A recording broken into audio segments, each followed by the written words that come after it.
Good evening, hello and welcome to Debrief. I'm Anusha Soni. India will have a stockpile of over 30 crore vaccines by December this year. We still have a huge gap to cover when it comes to administering the second dose of COVID-19 vaccine. Apart from augmenting the vaccination drive in the country, a fresh discussion has started over the need for booster shots. Should the vulnerable population or the healthcare workers who got their jabs months ago be allowed to take the booster shots, especially when we have excess stockpile? That leads us to another crucial question. Is there enough scientific data to support the need for booster doses? Now, apart from ethical concerns, WHO says that booster doses must be given after there is enough data to support their need. Is there enough data on record? What do we know about the booster shots, their pros and cons? ICMR Chief Dr. Balram Bhargav says that there is little scientific evidence right now on record to support booster dose. Is that the view of other experts as well? We dissect the issue of booster doses, its need and feasibility for India, here on Debrief tonight. Let's begin with this special report where my colleague Natasha tells us about the vaccination drive, the stockpile of vaccines and the way forward for immunization drive in the country. To booster or not to booster is the question. Top scientists within the country are divided. From the point of vaccine scarcity, our country has reached a spot where there is fear of crores of vaccine doses being wasted. The key reason? A huge population which is only covered by a single dose. But stockpiles of vaccines cannot be the key reason to administer booster doses. Experts argue that further data is required for any decision on allowing booster doses. Sources indicate that even if there is a booster dose approved, it will be only for elderly and the vulnerable population. The Indian Council of Medical Research believes that India doesn't need boosters just yet. But global experience tells us about the waning immunity amongst the vulnerable, which could be a huge concern. Many experts argue that a third dose is needed to boost antibodies from the vaccines that tend to dip over time. Data released by Pfizer showed that efficacy dropped from 96% after 4 weeks to 84% after 6 months, and immunocompromised people will require booster dose over time. However, organizations like the WHO raise an ethical argument against booster doses. It is argued that rich nations who have vaccinated a majority of their population are using up the global vaccine supply that could instead help poorer nations, like Africa, which has only inoculated about 4% of its population. Over 130 crore vaccine doses have been provided across the country by the Union Health Ministry so far. Currently, there are about 22 crore unutilized doses left with state governments. The fear is that if the second dose coverage does not pick momentum, we are staring at the possibility of a massive vaccine wastage. With around 10 crore to be further added, we are staring at a possibility of over 30 crore surplus by December. This does not bode well for a country like India, whose vaccine coverage remains below the global average. Over 80% of India's population has gotten the first jab, but only 43% fully vaccinated. A concerned health ministry wrote to states asking them to identify left-out beneficiaries and vaccinate them on priority. Vaccine wastage and booster doses are often spoken about in the same breath. The argument is that if vaccines are available, then the vulnerable should be provided with the option of booster doses. The most obvious way to avoid vaccine wastage is to ramp up the vaccine drive and counter hesitancy. While India is not on track to achieve the very ambitious 100% coverage by the end of the year, the vaccine drive has been going at a steady pace. Vaccine centres have been increased, the government has disbursed funds to manufacturers to ramp up production, more vaccines are getting approval. The two key challenges for the government would be to not only avoid vaccine wastage, but also take a measured decision on booster doses for the vulnerable population.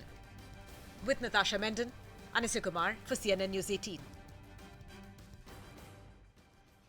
Now, from the point of acute shortage to the point where we fear wastage of vaccines, India's vaccination drive of COVID-19 is one of the world's largest vaccination programs.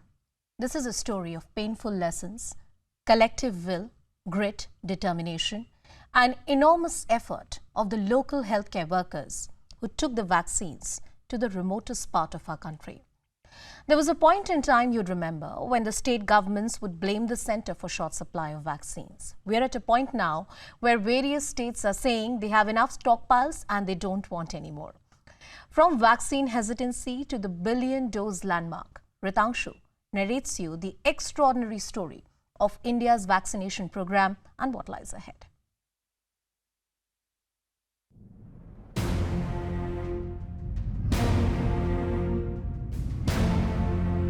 From the first dose on January 16th this year to the billion-dose landmark 278 days later,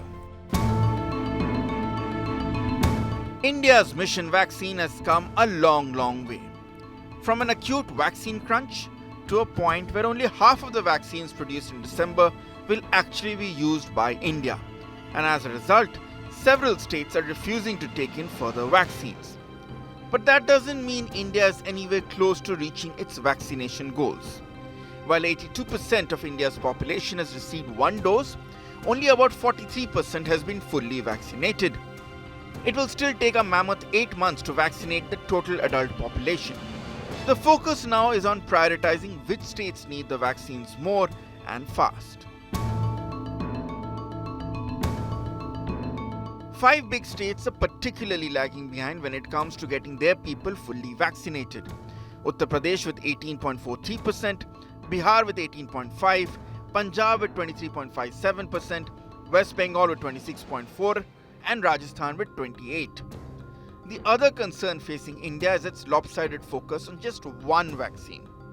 For all the triumph over India's own vaccine, Covaxin has accounted for only 11% of her jabs so far. Almost 9 out of 10 vaccinated Indians owe it to Covishield. Focused distribution, zero wastage, and ramping up domestic manufacturing. The next challenges as part of India's mission vaccine are upon us. And with a genuine fear of most Indians losing antibodies before the third wave, there's not a moment to lose. Ritangshu Bhattacharya for CNN News 18. Well, let's hear it from the experts. Joining us on the broadcast is Dr. Rajesh Parikh, who's the Director of Medical Research at the Jaslok Hospital and Research Center in Mumbai. Dr. Parikh, thank you so much for joining us on the broadcast. My first question to you, is there a scientific evidence, and I must say enough scientific evidence, to support the argument for booster doses in a country like India? Good evening. Always a pleasure to be with you. And my answer to that is a simple yes.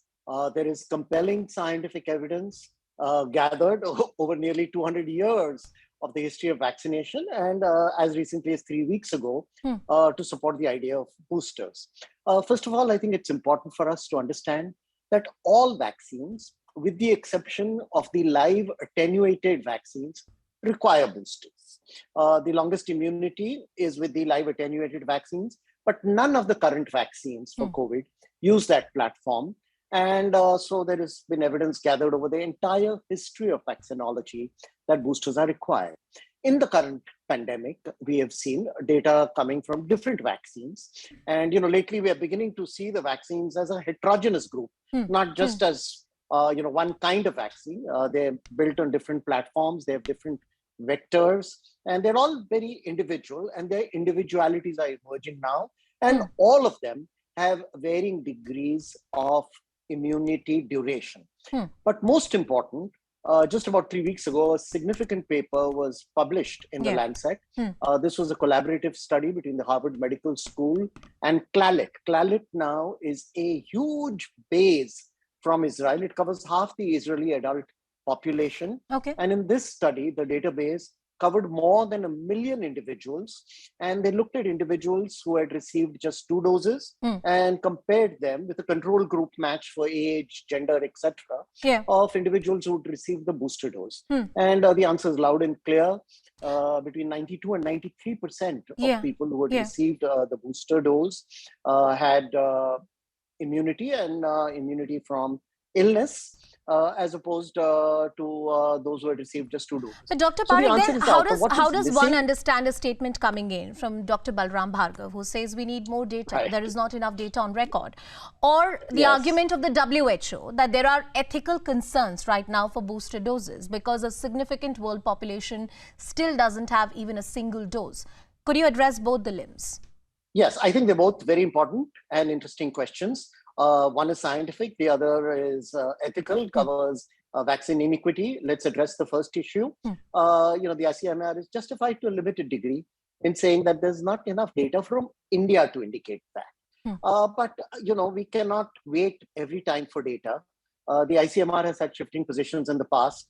There wasn't enough data to indicate that testing was required in India according to ICMR when it was clear from the rest of the world it was. We were late in that case. There wasn't enough data to indicate that there will not be a second wave in the country, and we were a little late on that. And, as has been said, absence of evidence is not evidence of absence. So to wait for Indian data may be justifiable to some degree, but when you look at the compelling data garnered over 200 years of vaccine history, over 2 years of COVID history, and more important, the data that got published in the Lancet on the 29th of October, if I remember correctly, from Harvard and Claret, I think the evidence is all there. So I don't see a compelling need to wait for the Indian data to see what is happening. Too many people have died. The Economist study shows that about 16.7 million people have died across the world as opposed to the official figure of 5 million. I don't think, in my personal opinion, that we need to necessarily wait for what the Indian data says. There's a large chunk of Indian people, mostly healthcare workers, who have received 2 doses and should be ready for their booster. And that brings me to the other issue of vaccine inequity. Well, how do you explain the fact that crores of vaccines are coming close to expiry because they've not been used? They're going to be consigned to the dustbin. They're not necessarily going to Africa, where not enough people have been vaccinated. So to my mind, if you're talking in the Indian context, and we should then restrict to the Indian context, both in the science and the ethical aspects, I don't see an ethical argument for not giving boosters to vulnerable people when the choice is to either give it to them or consign them to the dustbin. Dr. Parekh, there's another counter argument, and let me put that to you, that when it comes to the coverage as far as the second dose of COVID-19 vaccine is concerned, that remains low in India, relatively speaking, compared to the large coverage we have for the first dose of COVID-19 vaccine.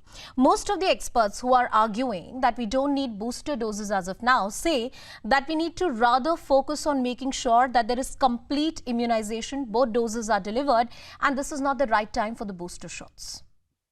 Well, that's an interesting argument, but I don't think this is a binary decision, either or. It's not that either we give everybody a second dose or we start giving boosters now.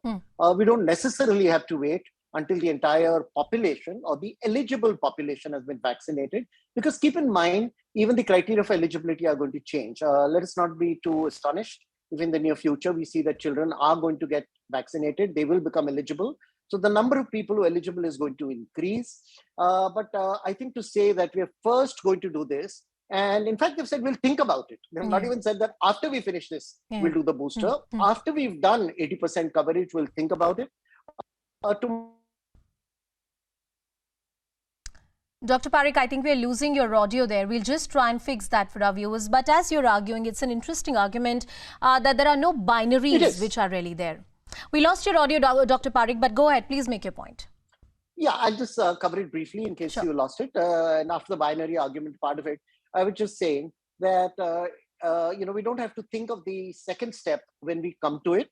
When you're walking in any direction, you have your second and third steps planned ahead. And to my mind, to say that we're going to wait for the second dose to be given and then think about whether to give the booster or not does not appear to be a very persuasive argument. All right, Dr. Rajesh Parekh, always a pleasure to have you on the show, and thank you for your candid views on this subject. Thank you. Now, the pandemic reminds us about the reality of interdependence. No one is safe until everyone is safe. Each country has learned lessons from the other. Mistakes, achievements. Across the world, the idea of booster shots has evoked different reactions. The idea has been relief to some, while in some countries it has met with protests on the ground. Rajiv Kumar with this report.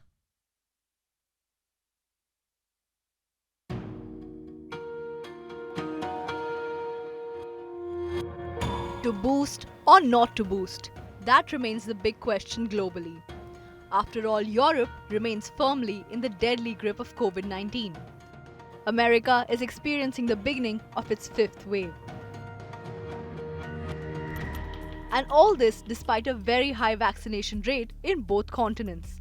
Clearly, the current 2 doses definition of fully vaccinated is falling way too short. So is the definition of fully vaccinated about to change to 3 vaccine doses? Several countries have rolled out COVID-19 vaccine booster shots. Others are in the process of doing so. While countries like the US, Germany and Austria are offering booster doses to all adults, some, including UK, France and Italy, are moving slowly on the top-up option. Many other European countries have launched their booster campaigns in recent weeks, but only 6.40 people out of 100 in the continent have received a third injection so far, according to the Oxford University database. Overall, in August this year, Israel became the first country to offer third coronavirus dose to those over the age of 50. Until Sunday, Israel, Chile and Uruguay have administered the highest number of booster doses per 100 people.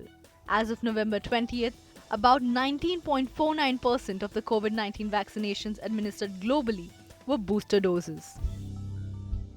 But are boosters effective in combating the rising tide of COVID-19 infections? While debate is raging on over the third shot's efficacy and side effects, a large-scale Israeli study found that COVID-19 booster shots were 92% effective at preventing serious illness. The study also found that the booster shot was 81% effective in preventing COVID-related deaths. These findings and the emergence of newer variants give more than one reason to go for the third jab. The reported side effects from the third jab, according to the US Centers for Disease Control and Prevention so far, are similar to those after the 2-dose or single-dose primary series. It says fever, headache, fatigue and pain at the injection site were the most commonly reported side effects. With Rajiv Kumar, Natasha Mendon for CNN News 18. Boosters for everyone 18 and older. On Friday, the FDA authorized Pfizer and Moderna boosters for all adults.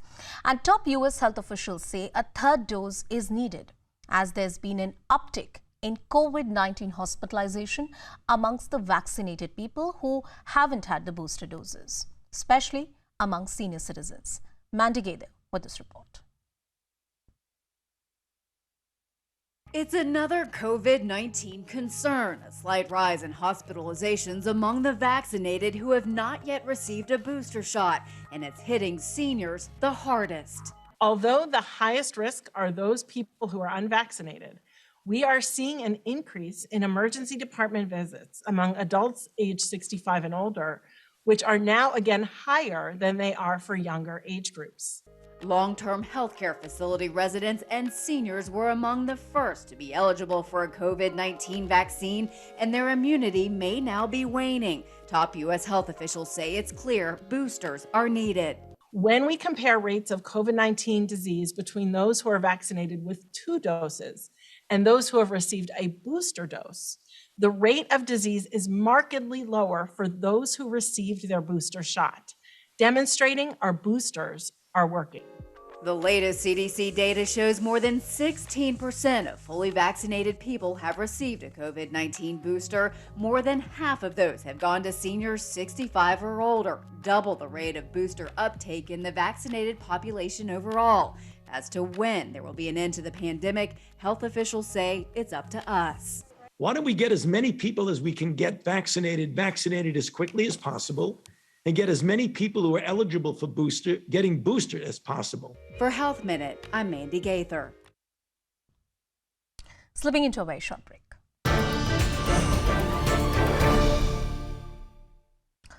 Welcome back. A national lockdown goes into force Monday in Austria as authorities struggle to contain a surge of COVID-19 infections. The authorities blame the country's unvaccinated for the crisis and plan to make immunizations mandatory for all eligible people.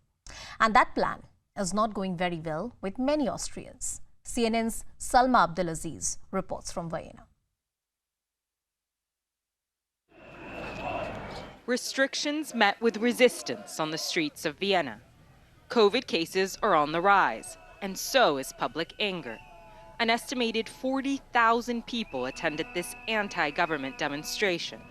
We will resist. We will resist. We say no to that. We all have to choose what to do with our body. all of us. Nearly 1 in 3 Austrians are unvaccinated. Authorities blame fake news and far-right politics for the slow uptake.